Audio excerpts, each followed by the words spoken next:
Houston had some success, trapping Steph and really getting out on him. Is this sustainable for you guys to keep dropping the big so far? Did they, I can't remember, when he had 33 in the second half, were they trapping then? Yes. They were? And he scored 33 in the second half? Yeah. Okay. Yeah, we'll look at that. We'll look at that. We'll address Touche. it. Shannon, what did you learn from game one? Nothing I didn't already know. Yeah. What I didn't already know, that this was a great team before KD got there. KD makes them virtually unbeatable in a 7-game series. Can someone beat them in one game? Yeah. They lost, Skip, 7, 8 games at home this year by at least 20 points. That's one time. But to beat this team, you have to beat them 4 times over the course of 2 weeks. And what makes me so upset, and I think this is what gets in the crawl of Steph Curry and Draymond and Klay, they make it seem as if that KD joined a team that had won 40 games the year before, and he put them over the top. No, this team had already gone to 2 NBA Finals. They had won 1. The year KD joined them, they had just come off a 73-9 season. Steph Curry was the unanimous MVP, in which he was a 50, 40, 90. He shot 50% from the field, 40% from the 3, and 90% from the free throw line. He averaged 30 points a game.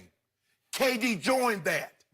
So KD made them unbeatable. Yep. And Skip, it was like Golden State was here, and the rest of the league, Cleveland, everybody else was right there. KD joined, this is what he did. You see how the gap opened up? And that's what happened. You can be the second fastest man in the world when Usain Bolt was in his prime, but he was so far ahead of you. The second best teams, they're good teams. Don't take anything, don't discount them. But Kevin Durant makes them unbeatable. But this is what we do know. This is not conjecture. This is not innuendo. This is not speculation. In the last 29 games in which Steph Curry has played and Kevin Durant has not, they're 28-1. That's Interesting. fact. Yep. Now, I'm trying, somebody keeps telling me in my ear, and every chance he gets, sometimes, Jenny, he'll stop by, stick his head in the door. KD, the best player in the world. I like, whoa, get out of my room. Fiction. Yeah, Total stick fiction. Stick your head in the door. You know, I ain't said that. Never has happened one Stick time. your head in the door. I've never seen that happen. Absolute fiction. So I'm just I want someone to help me understand. I'm not so sure in 16 years in games in which LeBron James hasn't played, if his teams have won 28 total games without him on the court. But as the best player in the world and your team goes 28-1, it just goes to show you the firepower and the repertoire that they do have. And so in order to beat this team, you best be on your best behavior. And the Blazers were not. Dame, CJ played terrible. Skip, they had 4 turnovers in Sunday, game 7. Dame had 7 by himself, 21 total turnovers. They made 11 combined field goals. Unless both of these guys play well, they're going to get swept. Because the Warriors one of their guys can have an off when you got KD, because then KD will go get you 50. Or Steph and KD can be off, and Klay can go get you 40. But in this situation, Blazers, if you want to have a chance, your 2 best players must play well, and then you get that third guy, Rodney Hood, chipped in, gave him some bench points. That's what they're going to need. But I didn't learn anything because I already knew Golden State was a great team, and they're out to prove it. Again, I got to get a new TV, but I learned a lot from last night. I learned one key takeaway, and that is that the Portland Trail Blazers have only one hope, one chance, and only one, and that is if Kevin Durant returns. That's their only hope. What? And again, it is insane for me to say on paper Golden State is better without the best player on the planet, because he is clearly the best player on the planet. And we got to have a new rule on the show. We cannot bring up the guy who's no longer in the play. Didn't even make the playoffs. I didn't say anything about him. The best player on the planet is hurt right now, and it was the best thing that could have ever happened to this Golden State team, because I'm not talking about on paper. I'm talking about on the court in real life. Everything has changed. When he went out, this team flipped the 73-9 switch that they desperately needed to flip. And that is, the ball is moving. Last night, it's moving with this crazy electric beauty that we haven't seen since 73-9, right? Yep. There is no more Kevin Durant, dribble, dribble, dribble, clear one side of the floor, ISO KD, right? Did you see any of that last night? No, you couldn't because he didn't play. And what did we see? We saw Steph and Klay running like banshees off screen after screen after screen after screen after screen, getting open shot after shot. They've got green lights again for the first time since Draymond called KD and said, please come and save us, right? Yes. And Kevin Durant did save them in 2 straight finals. He was the finals MVP.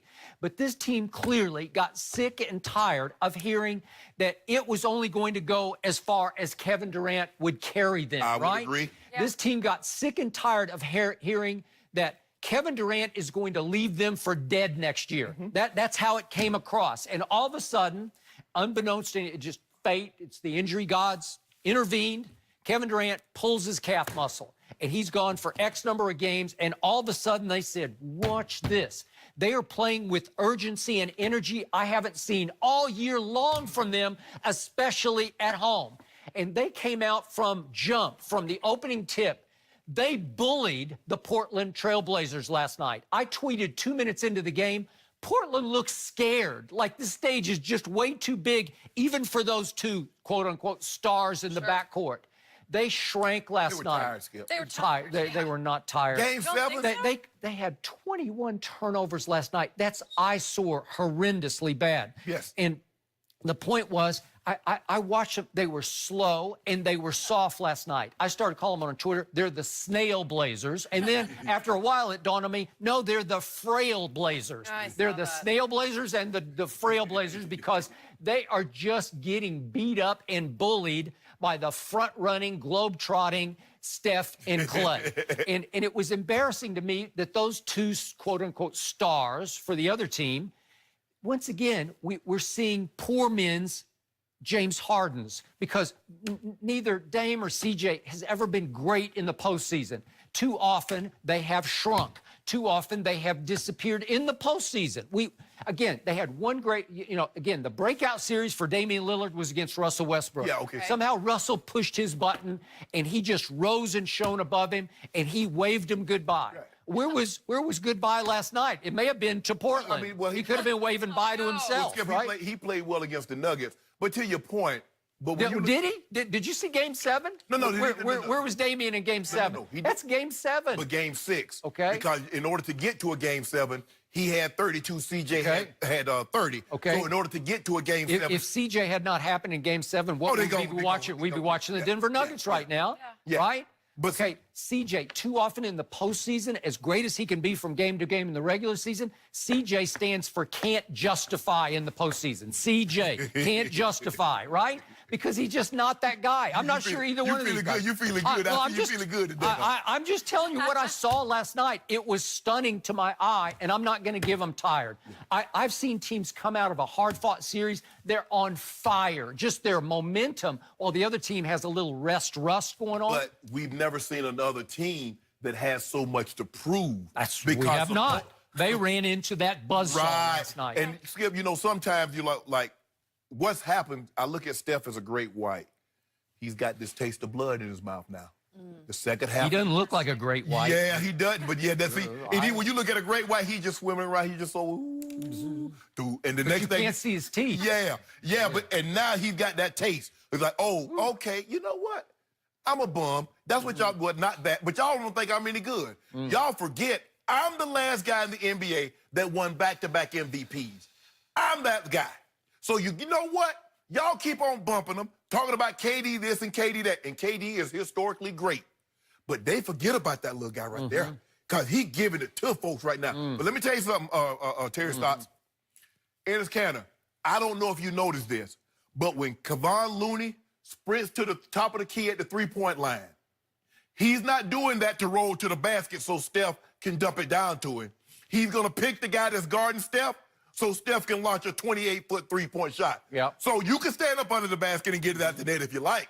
Okay. But if it was me, I'm going to meet him at that point to contest that. Do you remember what Billy Donovan was seen to be mouthing on the bench one night in Oklahoma City when Cantor played for the Thunder? Yeah. I can't play Cantor because he doesn't defend. Right. I think he's defended at a much higher level this year for Portland than I've ever seen him. But when you ask him to go do that, I don't know. He's going to have to, Skip, because that's all Kevon Looney and Bogut are doing. To Terry Stott's point, is if you don't fight through picks and try got to to. get You got physical to. and You try got- to rough up Steph and Yes. rough up Klay a little bit, Yes. they're just going to green light, start shooting it and stroking it. And again, do you realize what happened in the fourth quarter last night? Because I'm going to remind everybody, despite 18 turnovers for Portland through the first 3 quarters, that's a lot of turnovers.